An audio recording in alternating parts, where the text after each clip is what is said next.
మనం కలిసి పోరాటం చేశాం, కష్టాలు ఉన్నప్పుడు చెయ్యనందించాం. అది గుర్తుపెట్టుకొని ఈ రోజున డిప్యూటీ ముఖ్యమంత్రి, ఉప ముఖ్యమంత్రిగా కలిసి ఒక వ్యక్తితో బలవంగా ప్రయాణం చేస్తా ఉన్నాను. 4 దశాబ్దాల సుదీర్ఘ అనుభవ రాజకీయ నాయకులు,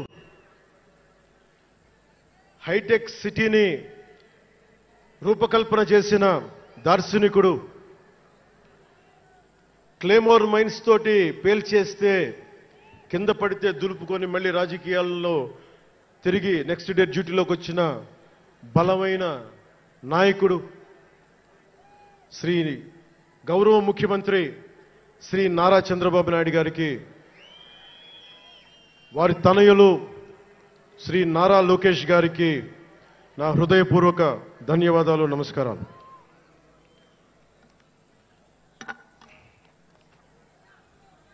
ఒకసారి నా నోటి నుంచి 11 సంవత్సరాలు నలిగాం కదా, మన ఎంపీలు మన పేర్లు నా నోటి గుండా చెప్పాలి మీ అందరికీ అని చెప్పడానికి.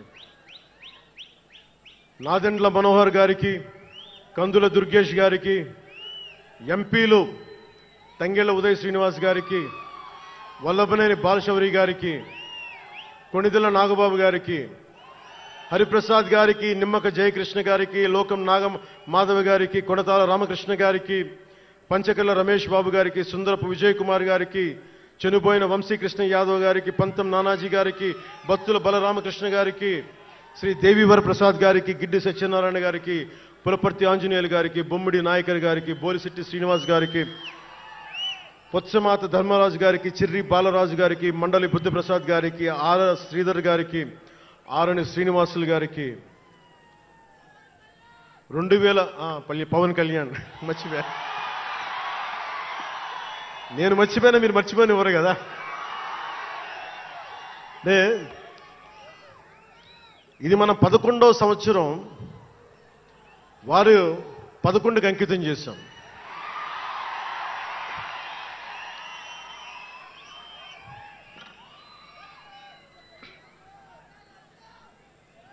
Love you two.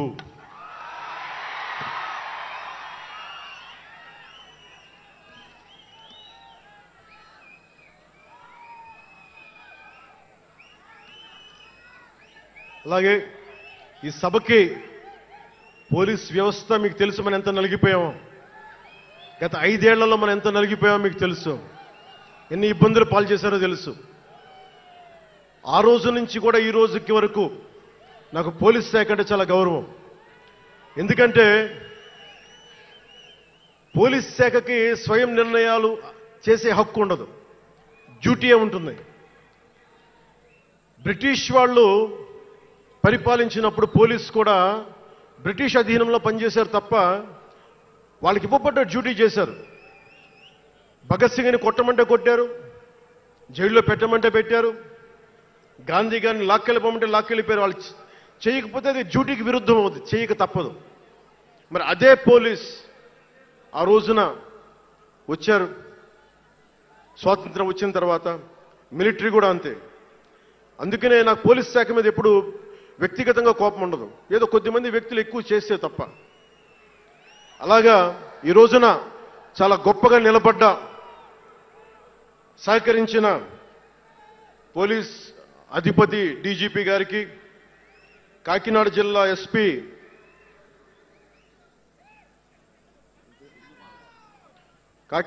ఎస్పీ బిందు మాధవ్ గారికి, కలెక్టర్ శ్రీ షణ్మోహన్ గారికి, రెవెన్యూ అధికారులకు, ఇతర పోలీస్ అధికారులకు, మున్సిపల్ అధికారులకు, బందోబస్తు డ్యూటీకి వచ్చి అన్ని జిల్లాల నుంచి వచ్చిన నలిగిపోయి ఎండలో ఉన్న నా కానిస్టేబుల్ సోదరులకు, ప్రతి ఒక్కరికి పేరు పేరున నా హృదయపూర్వక ధన్యవాదాలు, హృదయపూర్వక కృతజ్ఞతలు.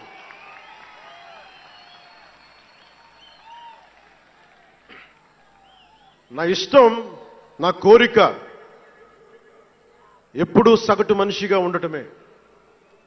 తన పని తను చేసుకుంటూ ఉండటం, ఎవరి జోలికి వెళ్లకుండా ఉండటం, బతికేయడం, తన కుటుంబం వరకు జీవితాన్ని కుదించడం సగటు మధ్య తరగతి మనిషిగా బతకాలనేదే నా కోరిక చిన్నప్పటి నుంచి. మా నాన్న కోరిక ఏంటంటే, నేను ఇంటర్ చదువుతున్నప్పుడు, అరే నేను డిగ్రీ చదవలేకపోయి, నువ్వు డిగ్రీ చదివి కనీసం నువ్వు ఎస్ఐగా సెలెక్ట్ అయితే నువ్వు కనీసం డిఎస్పీ కంటే కొంచెం పై ర్యాంక్లో నువ్వు రిటైర్ అవుతారు అని చెప్పాడు మా నాన్న.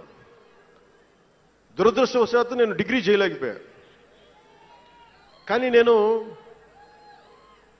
అంటే నాకు అంతకుమించి కోరికలు లేవు, అది చెప్పడానికి నా ఉద్దేశం. చాలా చిన్న జీవితాలు మాయి. మా అన్నయ్య గారు ఏదో పొరపాటు యాక్టర్ అయిపోయి తప్ప నాకు రావాలి నేను ఎప్పుడు అనుకోలే. అదే నెల్లూరులో, అదే ఫతేఖాన్పేటలో చిన్న ఇంట్లో ఇంకొక మామిడి మొక్క ఉంటే బాగుంటుంది అనుకున్న కోరిక తప్ప కోట్లు సంపాదించాలి, పేరు రావాలని ఎప్పుడు ఆశించాల. సో నన్ను ఎలా పెంచారు మా ఇంట్లో అంటే మీరు ఆశ్చర్యపోతారు. మొన్న నా friend Anand Sai TTD board సభ్యుడిగా నియమితులయ్యారు. అతను చెప్తా ఉన్నాను నాకు ఈ మధ్యన, నన్ను ఎలా పెంచారంటే మా ఇంట్లో అతని ఆనంద్ సాయి మాటల్లో, చిన్న తంబి అని తమిళ సినిమా ఉంటుంది, మన తెలుగులో చంటి అని సినిమా తీశారు. చిన్న తంబి కదా అవునా? అందులో హీరోయిన్ని ఎలా పెంచుతారు ఇంట్లో నుంచి బయటికి వెళ్లకుండా,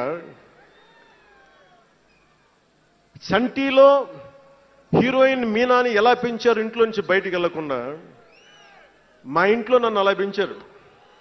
వీడి బయటికి వెళ్తే ఏమైపోతాడో, సున్నితమైన వ్యక్తి, వీడికి ఆస్తమా ఉంది, వీడికి ఇలాంటి పరిస్థితుల్లో నన్ను ఇంట్లో నుంచి కదలనివ్వకుండా, ఎక్కడికి వెళ్ళనివ్వకుండా, ఎక్కడికన్నా బయటికి వెళ్తే పంపించారు. ఒకరోజు చెన్నైలో నేను అన్నానగర్లో కంప్యూటర్ ప్రోగ్రామింగ్ కోర్స్ చేసేవాడిని ఒక సంవత్సరం పాటు. ఆ ప్రోగ్రామ్ ఫైనల్ చేసే పరిస్థితుల్లో టైం 10:30 అయింది, 10:30 రాత్రి. ఇంటికి వెళ్ళడం గంట లేట్ అయింది. అంటే మనం సాయంత్రం 6 గంటలకల్లా వెళ్ళిపోవాలి. ఆ రోజు 10:30కి వెళ్తే చెప్పా పెట్టకుండా, అంటే మన కొంచెం లేట్ అయింది ఎగ్జామ్స్ వల్ల. ఇంటికి వెళ్ళేటప్పటికి ఎలా ఉంది అంటే, ఇంట్లో ఆడపిల్ల వెళ్ళిపోతే ఇల్లు ఎలా ఉంటుందో, 10:30కి నేను ఇంటికి వెళ్తే మా అన్నయ్య షూటింగ్ నుంచి క్యాన్సిల్ చేసుకుని వచ్చేస్తా ఉన్నారు. మా వదిన ఇంట్లో హాల్లో ఉంది, మా నాగబాబు వీధి బయట తిరుగుతూ ఉన్నాడు. మొత్తం అందరూ ఏమైపోయాడు, ఎక్కడికి ఏమైపోయాడని. నేను ఎగ్జామ్ రాసి వస్తున్నాను, బస్సులు దొరకలేదు నాకు, 2 బస్సులు మారి రావాలని చెప్పారు. నాకు కార్లు లేవు ఆ టైంలో. అంటే అలాంటి నన్ను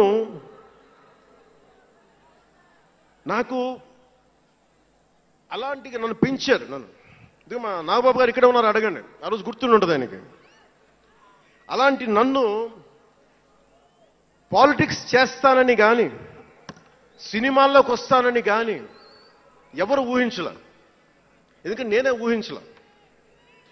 పోనీ 18 ఏళ్ల వయసులోనో 20 ఏళ్ల వయసులోనో 10:30కి లేటుగా వచ్చామంటే ఒక అర్థం ఉంటుంది. అక్కడమ్మాయి ఇక్కడ అబ్బాయి, గోకులంలో సీత, సుస్వాగతం,